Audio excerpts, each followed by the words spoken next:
మా యువ నాయకులు రాహుల్ గాంధీ గారు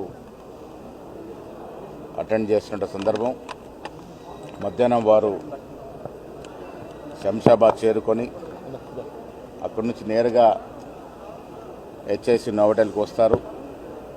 3:30 నుంచి 5:30 వరకు వారు ఈ సదస్సులో పాల్గొని ప్రసంగిస్తారు. రాహుల్ గాంధీ అనునిత్యం ప్రపంచ శాంతి కొరకు ఈ ప్రోగ్రెసివ్ థింకింగ్ ఉన్నటువంటి డెలిగేట్స్ కలవడానికి విదేశాలకు వెళ్తూ ఉంటారు. ఇవాళ యావత్ ప్రపంచం నుంచి 100 దేశాల ప్రతినిధులు హైదరాబాద్కి వస్తున్న వేళ వారు కూడా భారత్ జోడో యాత్ర తర్వాత రాహుల్ గాంధీ గారి యొక్క నడవడిని చూసిన తర్వాత రాహుల్ గాంధీ గారు చెప్పే మాటలు వినాలనే ఆసక్తితో ఈ 100 దేశాల ప్రతినిధులు కూడా ఎదురు చూస్తున్న సందర్భం.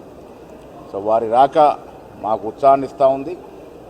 ప్రోగ్రెసివ్ డెమోక్రటిక్ థింకింగ్ వాళ్ళు ఉన్నటువంటి ప్రతినిధుల సభలో వారు ప్రపంచ శాంతి కొరకు భవిష్యత్ ప్రపంచ అభివృద్ధి కోసం ప్రసంగిస్తారు.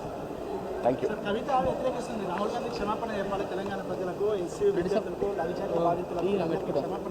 ఫస్ట్ కవిత గారు చెప్పాల్సింది వాళ్ళ నాయనగారు వాళ్ళ అన్నగారు ఈ 10,000 ఎకరాలు హైదరాబాద్ చుట్టుపక్కల అమ్మేశారు కదా, అప్పనంగా ప్రైవేట్ కంపెనీలకు అమ్మినారు. అమ్మిన లెక్కలు ఫస్ట్ తీయాలట.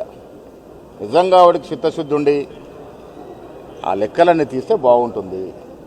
తర్వాత లిక్కర్లో వ్యాపారం చేసి తనకు తన యొక్క మెగా రౌడీ అని చెప్పుకున్నటువంటి కవిత గారికి దేశం కోసం హార్నిశలు శ్రమిస్తున్న రాహుల్ గాంధీ గారి గురించి మాట్లాడితే ప్రజలు హర్షిస్తారని నేను అనుకోవట్లేదు.